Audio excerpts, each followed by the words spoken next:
오늘 말씀은 요한복음 15장 1절서부터 8절입니다. 제가 먼저 읽겠습니다. 나는 참 포도나무요 나의 아버지는 농부시라. 내 안에서 열매를 맺지 못하는 가지마다 그분께서 제거해 버리시고 열매를 맺는 가지마다 정결케 하시어 더 많은 열매를 맺게 하시니라.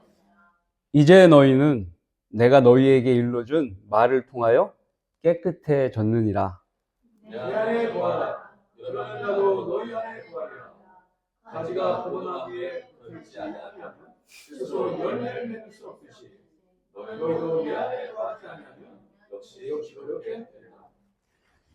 나는 포도나무요 너희는 그 가지들이라. 그가 내 안에 내가 그 안에 거하면 그 사람은 많은 열매를 맺느니라. 이는 나를 떠나서는 너희가 아무것도 할 수 없기 때문이라. 내 안에 거하지 않는 사람은 가지처럼 버려져 말라 버리느니라. 그러면 사람들이 그것들을 거두어 불 속에 던질 것이요 그것들은 타버릴 것이라. 너희가 내 안에 거하고 내 말들이 너희 안에 거하면 너희가 원하는 것은 무엇이나 구하라. 그러면 너희에게 이루어지리라. 너희가 많은 열매를 맺는 이 일로 나의 아버지께서 영화롭게 되실 것이요 너희는 내 제자들이 되리라. 아멘.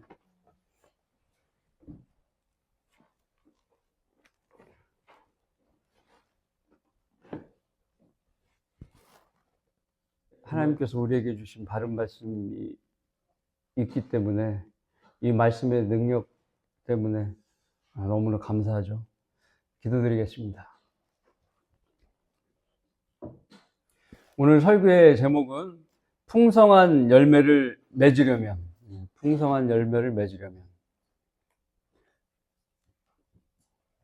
포도나무는 다산과 풍요, 축복, 평화를 상징합니다. 풍성하게 열리는 포도송이와 왕성한 생명력 때문에 다산과 풍요를 나타낸 겁니다. 우리 달력에서도 포도나무 사진이 있었죠.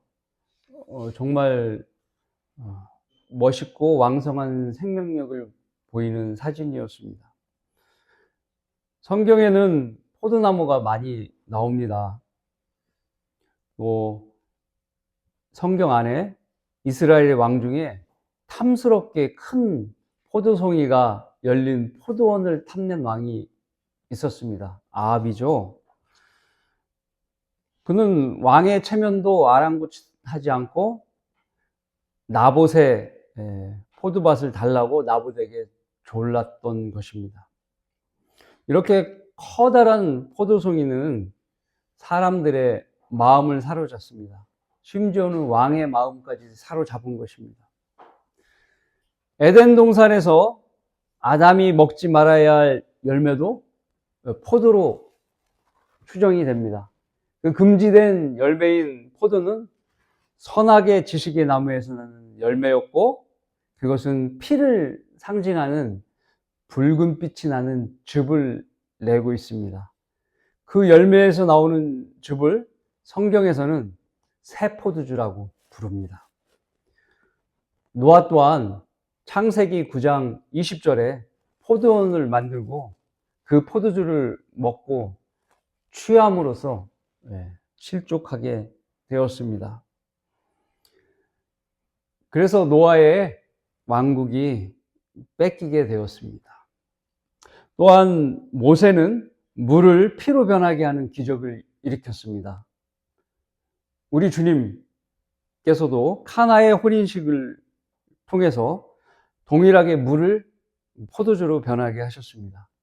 주님은 또한 십자가에서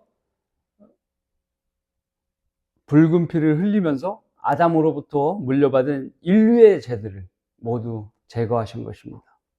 이를 통해 우리는 피와 이 포도의 열매와 연관이 매우 깊다는 것을 알 수 있습니다. 또한 하나님께서는 이스라엘을 포도나무로 비유하기도 하셨어요. 호세아서 10장 1절의 말씀은 이렇게 기록되어 있습니다. 이스라엘은 헛된 포도나무라. 그가 자기에게 열매를 내는도다. 그의 열매가 많을수록 그는 제단의 수를 늘렸으며 그의 땅이 좋을수록 그들은 형상들을 좋게 만들었도다. 이스라엘이 하나님을 섬기는 좋은 열매를 맺어야 되는데, 그렇게 이스라엘이 좋은 열매를 맺도록 하나님께서 도와주셨는데, 오히려 이스라엘은 우상을 섬기는 나쁜 열매를 맺었다는 것입니다. 그래서 하나님께서 진노의 말씀을 하신 겁니다. 오늘 본문으로 채택된 요한복음 15장은 사람들로부터 가장 많이 읽히는 장입니다. 그렇기 때문에 사람들에게 잘 알려져 있고 친숙한 것입니다. 오늘 본문 구절에서 주님께서 포도나무로 자신을 비유하시고 또 우리를 가지로 비유하신 겁니다. 포도나무에 가지가 붙어 있는 그 모습을 상상해 보면 잘 아실 겁니다. 그렇게 우리가 주님과 함께 하나로 연결되어 있는 것을 표현하심으로써 우리에게 더욱 친숙함과 편안함을 주시는 그런 내용이 들어 있습니다. 예수 그리스도의 피로 구원함을 받은 성도는 주님을 따르는 삶을 살아야 합니다. 그것이 성도를 향한 하나님의 뜻입니다. 그렇기에 포도나무이신 예수 그리스도 안에 거하는 우리들은 주님이 주시는 열매를 맺을 수 있는 것입니다. 그래서 성도라면 풍성한 열매를 맺는 포도나무의 가지가 되길 소망하는 것입니다. 이 시간에 우리가 어떻게 하면 좋은 열매를 많이 맺을 수 있는지 저와 함께 알아보도록 하겠습니다. 좋은 열매를 많이 맺으려면 첫 번째, 가지를 정결케 해야 합니다. 가지를 정결케 해야 합니다. 요한복음 15장 1절부터 3절 말씀입니다. 나는 참 포도나무요 나의 아버지는 농부시라. 내 안에서 열매를 맺지 못하는 자마다 그분께서 제거해 버리시고 열매를 맺는 가지마다 정결케 하시어 더 많은 열매를 맺게 하시느니라. 이제 너희는 내가 너희에게 일러준 말을 통하여 깨끗해졌느니라. 포도는 1년생 가지에서 열매를 맺는 나무입니다. 그래서 포도나무는 작년에 자란 1년생 가지의 눈이 다음 해에 새 순으로 자라게 됩니다. 이 새 가지가 바로 열매를 맺는 가지입니다. 따라서 농부는 수확을 목적으로 묵은 가지를 어떻게 해야 돼요? 잘라내야 되는 겁니다. 매년 새롭게 자란 가지를 정결케 하는 거예요. 너저분하게 여러 갈래로 나 있으면 안 되는 거예요. 그러니까 포도나무가 길게 열매를 맺잖아요. 한 가지만 계속 남기니까 길게 되는 거예요. 그래서 깔끔하게 보이는 거예요. 정결케 관리해야 합니다. 그래서 많은 열매를 맺으려면 가지치기, 겨순 제거 등 정결케 하는 작업을 꼭 해야 되는 겁니다. 본문에서 예수 그리스도께서 자신을 포도나무로 하나님 아버지를 농부로 비유하고 계십니다. 즉 아버지 하나님께서는 예수 그리스도를 따르고 있는 제자들이 많은 영적 열매, 포도나무의 열매를 많이 맺도록 바라는 것처럼, 농부가 바라는 것처럼 우리 아버지 하나님께서도 구원받은 성도들의 열매를 풍성하게 맺기를 바라고 계신 겁니다. 그 목적으로 포도나무의 가지를 정결케 하는 수고스러운 일을 하는 겁니다.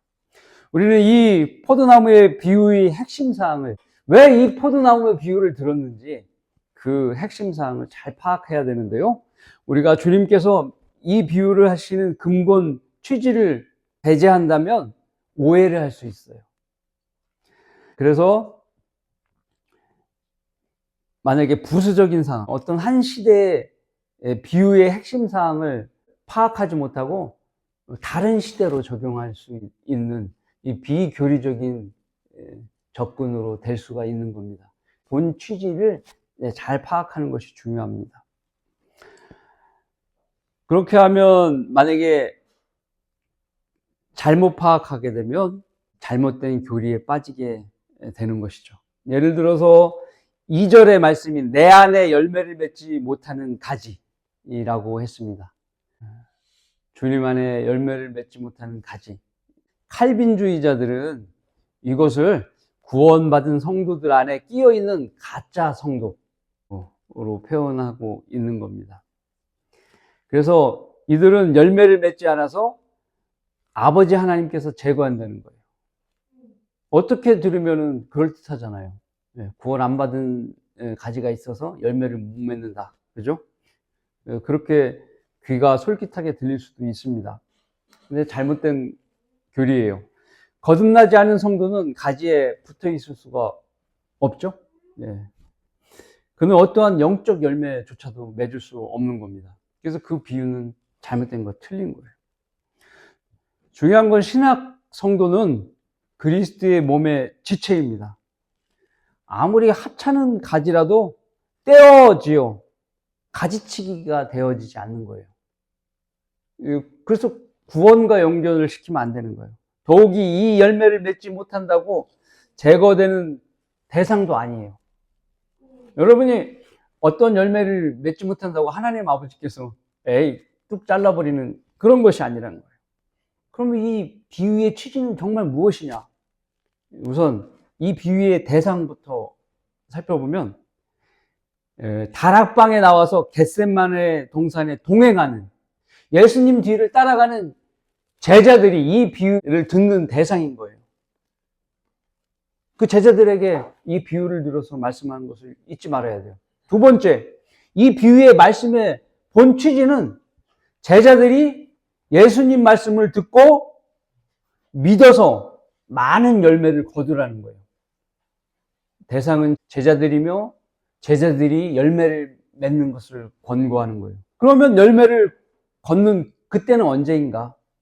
현재 겟세마네 동산에 올라가시는 이 시기에 유대인들에게 붙잡히시기 몇 시간 전이기 때문에 다가올 미래를 두고, 앞으로의 미래를 두고 말씀하신 거예요.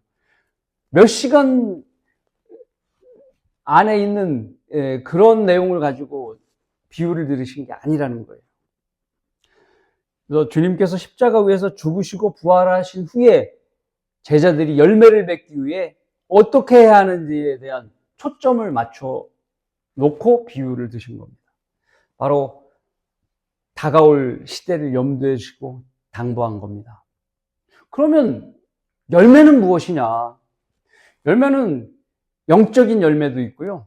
물리적인 사역의 열매 있습니다. 영적인 열매는 우리가 잘 알고 있는 성령의 열매를 말합니다. 이 열매는 가짜 은사를 자랑하는 은사주의자들의 거짓, 방언, 뱀소리 한다든가 이런 것, 또 병 고친다든가 하는 신유 같은 그런 것이 아니에요.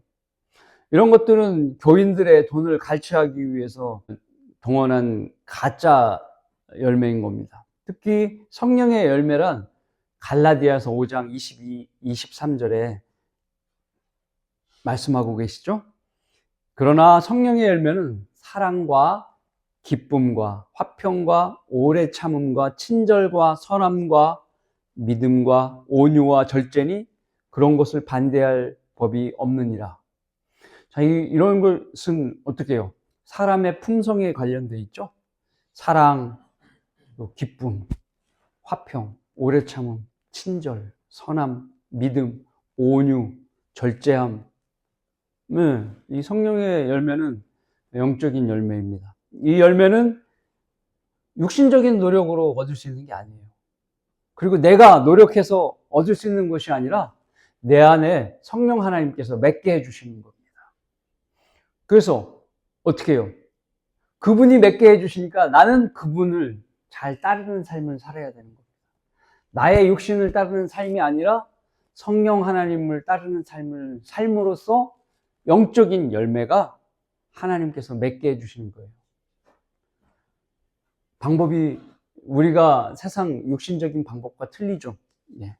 그래서 9가지 열매는 9가지니까 복수로 써야 되죠. 열매들. 그게 맞습니까? 아니에요. 열매는 하나입니다.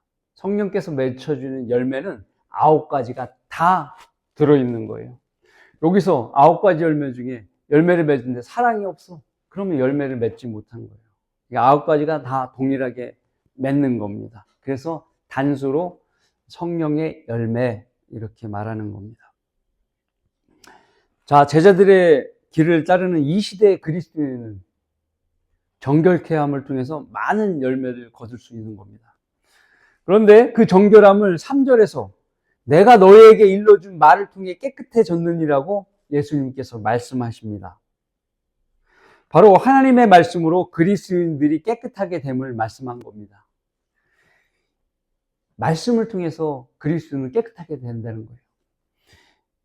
이에 근거로 에베소서 5장 26과 26절은 교회의 머리이신 예수 그리스도께서 말씀에 의한 물로 교회가 정결케 된다고 제시하고 있습니다. 이는 그가 교회를 말씀에 의한 물로 씻어 거룩하게 하시고 깨끗하게 하사 자기 앞에 영광스러운 교회로 나타내서 점이나 주름진 것이나 또는 그런 것들이 없이 거룩하고 흠없게 하려 하심이니라. 자, 바른 성경의 말씀이 아니면 조금도 정결케 될 수 없어요. 개역 성경이나 개역 개정판 가짜 성경은 정결함을 하지 못해요. 모국어로 우리에게 주어진 바른 한글 킹제임스 성경이 아니면 우리는 하나님 아버지께서 정결케 해주시는 그런 혜택을 받을 수가 없습니다.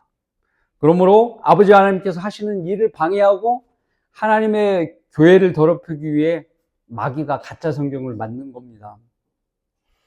그래서 가짜 성경은 오히려 바른 교리를 더럽혀요. 여러분을 더럽히는 겁니다. 그러니까 빨리 배설물로 버려야 되네요. 가짜 과거에 있었던 것들을. 이상한 열매만 맺게 하는 거예요. 좀 전에 말씀드린 대로 은사주의자들의 신유나 거짓방은 이런 가짜 열매를 맺는 겁니다. 나무도 좋고 열매도 좋다고 하든지 나무도 나쁘고 열매도 나쁘다고 하든지 하라. 이는 그 열매로 그 나무를 알기 때문이라. 오 독사의 세대야, 악한 너희가 어떻게 선한 것을 말할 수 있겠느냐. 이는 마음에 가득한 것을 입이 말하기 때문이라.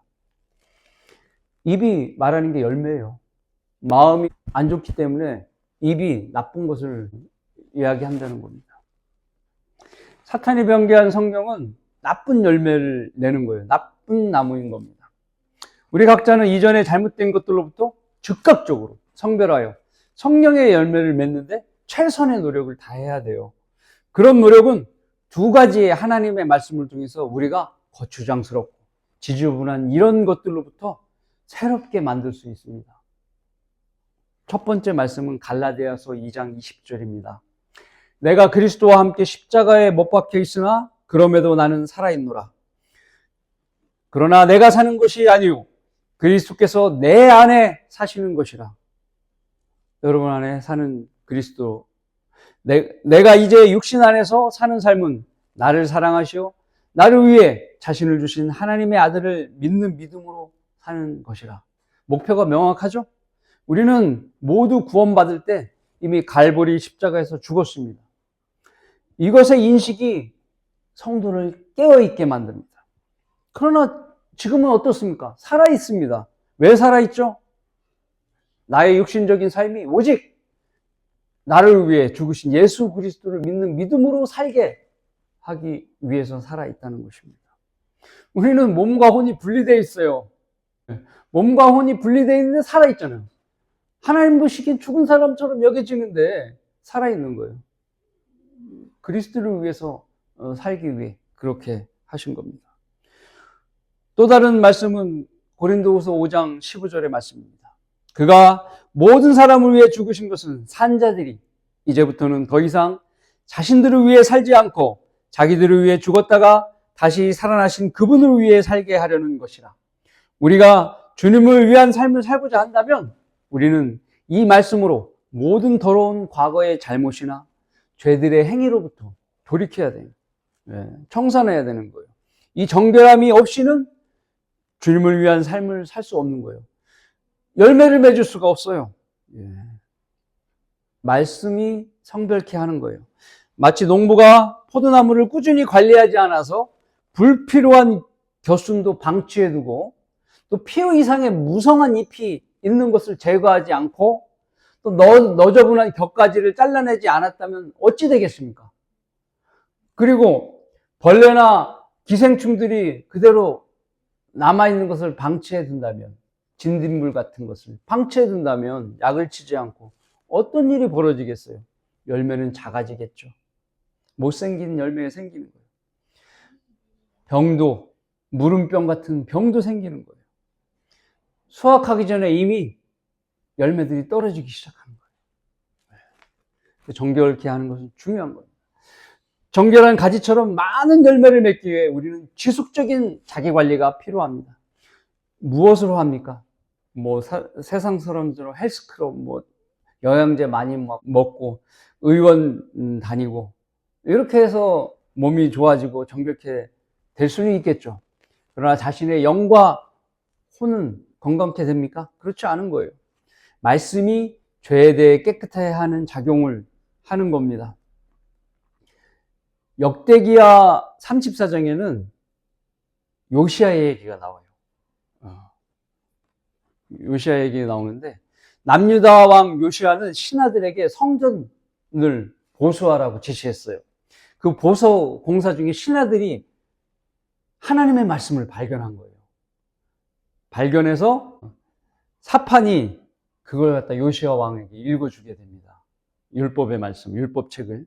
그랬더니 요시아가 딱 듣더니 옷을 찢으면서 괴로워하는 거예요. 슬퍼하고 회개를 한 겁니다. 그리고 백성들에게 그 말씀을 동일하게 읽어준 겁니다. 그러니까 하나님께서 그들의 죄가를 용서하시는 이런 말씀을 하시는 거예요.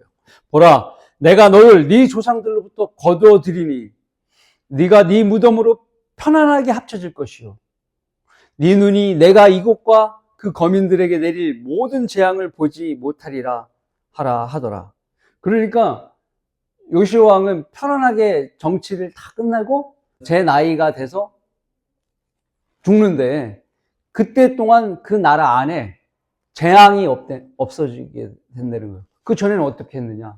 하나님께서 요시아 왕 때 재앙을 일으키려고, 그리고 그 재앙을 입어서 요시아 왕이 죽어서 무덤에까지도, 조상들의 무덤에까지도 못 가게 하려고 하는 의도가 있었으나 말씀을 통해서 회개함으로 하나님께서 재앙을 내리지 않게 하신다는 그런 말씀인 겁니다.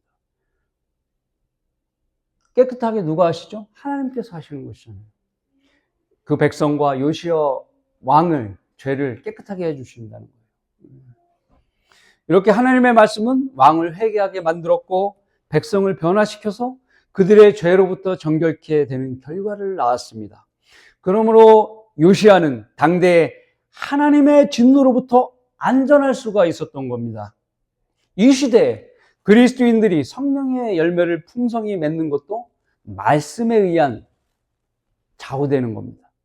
매일 말씀을 읽고 공부하고 암송하고 인용하는 거예요. 복음을 전할 때도 성경 말씀을 인용하죠. 예. 그렇게 하는 거예요. 그리고 나의 삶을 말씀대로 살도록 지속적으로 노력을 하는 것입니다. 자, 좋은 포도 열매를 많이 맺으려면 두 번째, 지속적으로 가지가 포도나무에 붙어 있어야 합니다. 말씀은 요한복음 15장 4절부터 6절의 말씀입니다. 내 안에 거하라. 그러면 나도 너희 안에 거하리라. 가지가 포도나무에 붙어 있지 아니하면 스스로 열매를 맺을 수 없듯이 너희도 내 안에 거하지 아니하면 역시 그렇게 되리라. 나는 포도나무요, 너희는 그 가지들이라. 그가 내 안에, 내가 그 안에 거하면 그 사람은 많은 열매를 맺느니라. 이는 나를 떠나서는 너희가 아무것도 할 수 없기 때문이라. 내 안에 거하지 아니하는 사람은 가지처럼 버려져 말라 버리느니라. 그러면 사람들이 그것을 거두어 불 속에 던질 것이요 그것들은 타버릴 것이라. 포도나무에 가지가 붙어 있어야 살아있는 가지인 것은 당연한 것이죠. 만일 겨울철에 농부가 가지를 잘라버렸다면 죽은 가지가 되어버리는 것입니다. 그래서 내년에 열매를 맺을 포도가지는 포도나무에 어떻게 해요? 반드시 붙어 있어야 되는 것입니다. 그것을 결정하는 건 아버지 하나님, 농부인 겁니다. 본문은 포도나무에 붙어 있는 것을 주님 안에 거하는 것으로 비유하고 있어요. 포도나무에 가지가 붙어 있는 것을 주님 안에 거하는 것, 안에 거하는 것으로 비유하고 있어요. 이것을 신약 구원의 교리로 적용해서 해석하면 곤란해요. 왜냐하면 농부는 불필요한 가지를 잘라버리기 때문에 농부는 가지를 잘라버렸는데 우리 안에 거하는 하나님께서 잘라면 우리가 하나님 안에 거하는 것도 거하지 않게 돼버린다는 것은 이단교리가 돼버리잖아요. 그렇기 때문에 그렇습니다.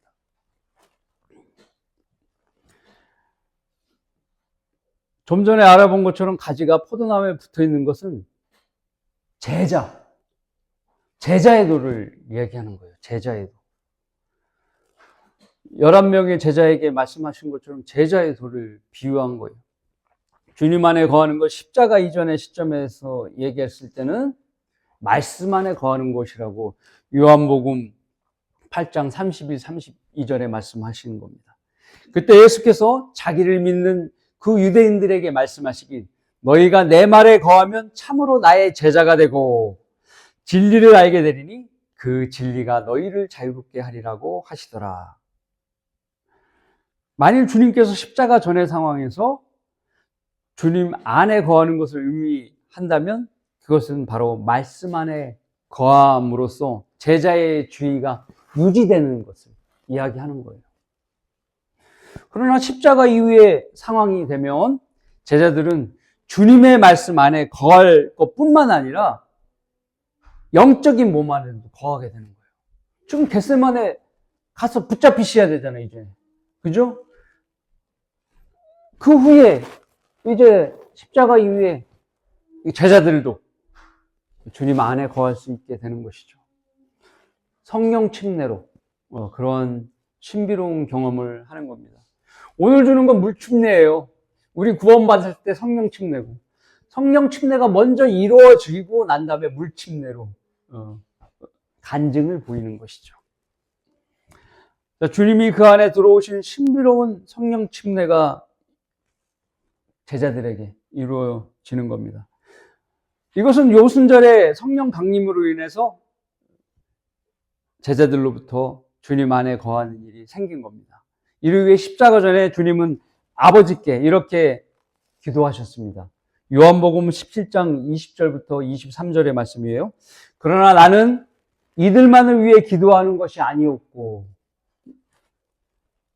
그들의 말을 통해 나를 믿는 사람들도 위한 것이옵니다. 여기 앉아있는 우리들을 얘기하는 거예요. 이는 그들 모두가 하나 되게 함이오니 아버지이시여 아버지께서 내 안에 계시고 내가 아버지 안에 있는 것 같이 그들도 우리 안에 하나 되게 하여서 세상으로 하여금 아버지께서 나를 보내신 것을 믿게 하여 주옵소서. 그래서 교회는 하나예요. 또 아버지께서 내게 주신 그 영광을 내가 그들에게 주었사옵니다. 그리하여 우리가 하나인 것 같이 그들도 하나 되게 하려는 것이옵니다. 내가 그들 안에 또 아버지께서 내 안에 계심은 그들을 하나로 온전하게 하셔서 아버지께서 나를 보내신 것과 나를 사랑하신 것처럼 그들을 사랑하신 것을 세상으로 알게 하려 함이니이다. 이 말씀대로 됐죠? 주님께서 주님 몸 안에 하나됨을 위한 기도를 한 것이 이 시대에, 이 교회 시대에 응답된 것입니다. 그것은 바로 주님의 몸된 교회 안에 현실적으로 하나됨이 이루어진 것입니다. 하지만 우리가 주의해야 할 사항은 본문 말씀에서 주의해야 할 사항은 분명히 포도나무에 붙어 있다는 것은 제자도, 지금으로 말하면 그리스도인을 말하는 취지에서 나온 거예요. 그러면 구원받으면 다 그리스도인입니까? 아닙니다. 세상 사람들은, 또 심지어는 카톨릭 교도들도 그리스도인이라고 얘기하잖아요. 예. 그러나 엄밀히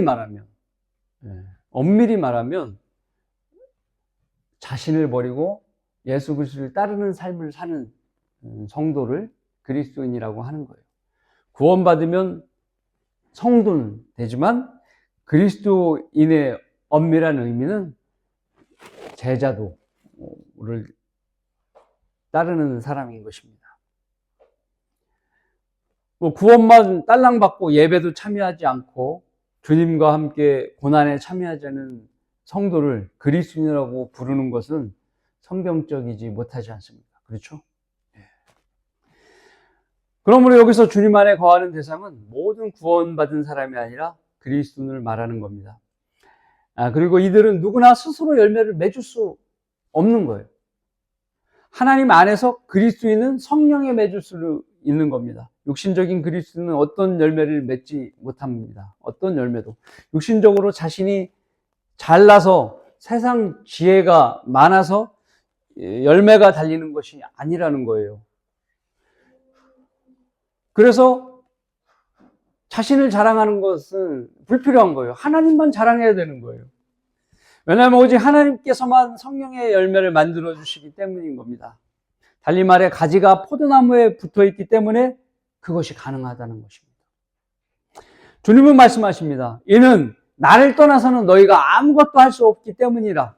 그렇습니다. 주님께서만 열매를 맺게 하시는 것이라는 걸 잊지 말아야 합니다. 또한 가지처럼 말라버려서 사람들이 그것을 거두어 불 속에 던져 타버릴 때까지 한다고 말씀하셨습니다. 이는 제자도를 잘못했다고 해서 지옥불에 던져지는 것을 의미하는 게 아니에요. 오해하면 안 돼요. 열매가 없으면 사람들에게 어떻게 돼요? 성도가 열매가 없으면 사람들, 세상 육신적인 삶을 살 거 아닙니까? 세상 사람들에게 같이 휩쓸려 다니는 거예요. 구원은 받았는데 성도라고 여겨지지 않는 거예요. 세상 사람으로 여겨지는 거예요. 그러다 보면 어떻게 해요? 죄를 지을 수 있죠. 그러면은 교회 모임으로부터 떨어져 나갈 수 있는 거예요. 그래서 가지처럼이라는 거예요. 마른 가지처럼. 마른 가지가 아니라 마른 가지처럼 던져진다는 거예요. 지옥을 의미한 건 아닙니다. 그럼 불에 탄다는 건 뭐를 의미합니까? 불 속에 던져지는 거예요. 우리 성도가 어떻게 해요? 셋째 하늘에 휴거되면 올라가지 않습니까? 그리스도 심판석에서 주님께서 불로 시험하잖아요. 그 사람은 금, 은, 보석이 아니기 때문에 나무나 지피나 그릇턱이기 때문에 타버리는 거예요. 그것을 의미하는 겁니다. 어제까지도 잘 따르던 그리스도인이 세상의 정욕에 맛이 가면 세상을 사랑하여 세상으로 떠나버리는 겁니다. 그러면 가지가 포도나무에서 떨어지는 겁니다. 더욱이 주님이 재림이 임박한 시점에 그런 일이 일어나지 않도록 주의하라고 몇 번이라고 강조했건만 자기 멋대로 떠나는 어리석은 자가 더 이상 나와서는 안 되는 겁니다. 이런 모습에 대해 마태복음 5장 13절의 말씀을 영적으로 적용할 수 있어요. 어떤 말씀이냐? 너희는 땅의 소금이라. 그러나 소금이 그 맛을 잃으면 무엇으로 짜게 하리요? 쓸모없어진 소금은 내어져 버려져 사람들의 발에 밟힐 뿐이니라. 그리스도는 현 시대에 소금 같은 존재예요. 특히나 성경대로 믿는 사람들은 참 소금인 것입니다. 그러나 그가 성령의 열매를 맺지 못해서 그 맛을 잃으면 육신적인 그리스도는 세상으로 돌아가 버리는 거예요. 그 사람들에게 밟혀버리는 거예요. 이와 반대로 포도나무에서 떨어져 나가는 것에 대한 거짓 교리를 주장하는 목사들은 행위로 믿음을 끝까지 유지하지 못해서 구원에서 떨어져 나가 지옥불에 던져진다고 잘못 가르치고 있습니다. 참으로 엉터리 교리이죠. 그러므로 그리스도인이 많은 열매를 맺으려면 주님 안에서 기도해야 돼요. 내가 어디가 조금 불편한 거 있거나 근심거리가 있다고 그러면 기도부터 해요. 나에게 주어진 하나님께서 주어진 능력이에요. 어떻게 보면 그것이. 어떤 사람은 돈이 있으면 힘을 얻는 사람이 있잖아요. 그죠? 예. 그럼 돈이 힘이고 그 사람은 지갑이 두둑해야 힘을 얻는 거예요. 우리에게 힘은 기도예요. 그 내가 아플 때 왜 기도 안 하냐? 내가 걱정될 때 기도해. 그게 중요한 거예요. 그게 붙어 있는 거예요. 살아있는 거로 느껴지는 거예요. 하나님께서. 성경 공부도 하고, 또 매일 삶 속에 충만한 가운데 이렇게 찬양도 할 수도 있고, 성경 말씀도 있고, 이런 노력을 기울여야 되는 겁니다. 성령을 따르지 않고 육신을 따르는 순간 말라가는 가지처럼 되는 겁니다. 아셨죠? 좋은 포도의 열매를 많이 맺으려면 셋째로 가지가 포도나무 뿌리로부터 양분을 잘 공급받아야 합니다. 요한복음 15장 7절과 8절의 말씀입니다. 너희가 내 안에 거하고 내 말들이 너희 안에 거하면 너희가 원하는 것은 무엇이나 구하라. 그러면 너에게 이루어지리라. 너희가 많은 열매를 맺는 이 일로 나의 아버지께서 영화롭게 되실 것이요 너희는 내 제자들이 되리라.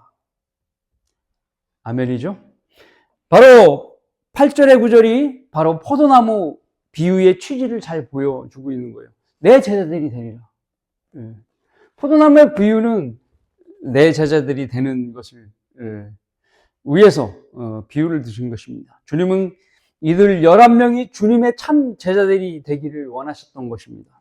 그냥 구원에만 머물러 있는 성도들이 아니라 천년왕국에서 함께 다스릴 수 있는 통치의 유업을 나눠받을 참 인재가 필요한 겁니다. 그런 인재의 조건은 어렵지 않아요. 주님 안에 거하고 주님 말씀들이 그들 자신에 거하면 되는 것입니다. 그리고 원하는 것을 주님께 구하는 거예요. 제자의 자격이 될 만한 성도들이 원하는 간구는 무엇이라고 생각하십니까? 바로 많은 열매를 맺게 해달라고 기도하는 거예요. 많은 열매 맺으면 유업이 많아지니까요. 예. 주님의 뜻과 다르지 않는 거예요. 참 제자들인 것이죠. 많은 열매를 내야 하는 가지는 포도나무로부터 많은 양분과 수분이 필요해요. 조그마한 한 알 포도알이 충분한 수분이 확보되면 알이 날마다 커지는 거예요. 점점 커지는 거예요. 필요한 양분도 잘 공급되면 포도의 향도 좋아져요. 맛도 증가됩니다. 그래서 포도나무 주변에 둘레를 파는 거예요. 그래서 이렇게 물이 고여있게끔 만드는 거죠. 그 물을 거기다 부어주기도 하고, 그 안에, 포도나무 그 안에, 그 판 안에 거름을 주는 거예요. 때로는 비료도 줍니다. 특히나 포도나무는 많은 수분을 공급받으면 열매가 많아지고 씨알이 굵어지는 겁니다. 물론 이것들을 공급하시는 분은 농부이신 아버지 하나님이시고 또한 뿌리를 보유하고 있는 포도나무이신 예수 그리스도입니다. 그런데 하나님의 말씀을 왜곡하는 사람들은 7절의 일부를 빼버리고 인용을 합니다. 빼버리는 부분이 너희가 내 안에 거하고 내 말들이 너희 안에 거하면을 뺍니다. 그리고 뒷부분만 얘기해요. 너희가 원하는 것은 무엇이나 구하라. 그러면 너희에게 이루어지리라. 이 뒷부분만 얘기하는 거예요. 무엇이든지 구하면 무엇이든지 다 이루어진다고. 그렇게 얘기해요. 응답 안 받으면 당신이 믿음이 부족해서 그래. 이렇게 성도 탓하는 겁니다. 그는 사람을 모으고 그러는데 이 말씀을 쓰는 겁니다. 이 거짓 목사는 세상 사람들이 싫어할 만한 성경 구절을 임의로 골라서 삭제하고 필요한 것만 얘기하는 거예요. 그러나 우리 성경대로 믿는 사람들은 사람이 싫어하고 불편한 일을 거침없이 해요. 거리에 나가서도 거침없이 해요. 이렇게 하나님 말씀을 전하는 것이 설교의 주된 목적 때문입니다. 이 강단에서도 사람이 좋아하는 말을 하지 않아요. 하나님께서 좋아하시는 말, 그것을 하는 거예요. 사람의 이야기를 전하면 목사직을 내려놓아야 되는 겁니다. 하나님의 종이 아니에요. 개그맨이 사람들 좋아하게 하는 것을 못하면 개그맨 그만둬야 되는 거잖아요. 하나님께서 기뻐하시는 일을, 하나님께서 좋아하시는 이야기를 안 하면 목사직을 내려와야 되는 거예요. 하나님을 두려워하고 하나님 말씀에 거하는 사람들은 하나님과 지속적인 교제를 유지해야 되는 겁니다. 주님께서 하신 말씀처럼 그리스도는 먼저 성령 안에 지속적인 교제와 바른 말씀 안에 믿음의 실행을 해야 합니다. 그래야 하나님으로부터 기도 응답이 잘 되는 거예요. 기도 응답 괜히 잘 되겠어요? 하나님을 기쁘시게 하니까 그렇게 되는 거예요. 성경대로 믿는 여러분이 바로 이 약속의 주인공입니다. 우리 교회가 기도 응답이 잘 되는 이유가 여기에 있는 거예요. 현재보다 조금만 더 주님과 교제를 더 잘하시면 돼요. 현재보다 조금만 더 말씀 안에 거하려고 노력하시면 돼요. 조금만 더. 그러면 주님의 말씀대로 무엇이나 구하면 이루어지는 것이 남들에게 속한 것이 아니고 나에게 속하게 되는 것입니다. 나 자신의 영적 위치가 어느 정도입니까? 여러분 스스로가 자기 영적 상태를 한번 파악해 보는 거예요. 주님의 기대치에 내가 80%인가? 아니면 주님의 기대치에 내가 85%인가? 90%인가? 스스로 판단해 보는 겁니다. 현재 상태에서 만족하지 마시고 더 많은 기도 응답을 위해 노력해야 돼요. 매진해야 됩니다. 주님으로 받은 기도 응답을 통해서 성령의 열매가 더욱 풍성하게 열리는 겁니다. 제가 늘 강조하는 얘기지만 내가 가장 부러워하는 사람은 기도 응답을 잘 받는 사람이에요. 그리스도인이 가장 부러워해야 될 부분이 그거예요. 저 사람은 기도 응답을 잘 받아. 그 사람 말씀 안에 잘 있다는 거예요. 하나님께서 그 사람을 기뻐하고 있다는 거예요. 자, 버마의 선교사 아도니람 저드슨과 또 중국의 선교사 허드슨 테일러, 하나님의 기도 응답이 없었으면 그 많은 사역을 실행하지 못했어요. 5만 번이나 기도 응답을 받은 조지 밀러, 부러움의 대상이 돼야 되는 겁니다. 또한 필라델피아의 영웅들과 러크만 목사님, 이승호 목사님도 그 주인공이에요. 이분들이 이룬 사역의 열매들을 보십시오. 그 열매들은 각자가 주님과 지속적인 기도를 얼마나 해왔고 말씀 안에 거하는 생을 얼마나 노력을 했는지 보여주는 잣대입니다. 하나님께서 기뻐하실 만한 너무 많은 열매를 맺은 겁니다. 우리는 다른 사람이 농사진 밭에서 열린 포도의 열매를 바라보면서 부러워만 해서는 안 됩니다. 내 밭에도 거름 잘 주고 가지치기 잘해서 신실한 포도가 달리도록 해야죠. 그렇죠? 그것이 우리가 해야 될 일인 겁니다. 모두가 선한 욕심을 내는 것에 주저하지 말아야 됩니다. 빌립보서 4장 19절에 이렇게 말씀합니다. 그러나 나의 하나님께서 그리스도 예수를 통해서 영광 가운데서 그 풍요함에 따라 너의 모든 필요를 채워주실 것이라. 여러분 모든 필요를 그리스도 안에서 주님을 따르는 삶 속에서 채우시길 바랍니다. 그러므로 주님으로부터 수분을 공급받고 양분을 공급받는 가지가 되는 거예요. 그래서 풍성한 열매를 맺도록 해야 되는 겁니다. 또한 우리는 주님이 맺게 해주신 많은 열매로 인하여 아버지 하나님께 영광을 돌리는 거예요. 영화롭게 해드리는 겁니다. 그러니까 기도 응답이 더 잘 되는 거예요. 선순환이라고 얘기하는 것이죠. 그러므로 풍성한 교제와 말씀의 생활로 인하여 주님으로부터 필요를 공급받아 많은 열매를 맺는 일들은 그리스도인 자신을 위한 일인 겁니다. 그리고 하나님을 기쁘게 하는 일입니다. 우리는 이것을 잊지 말아야 합니다. 결론을 맺습니다.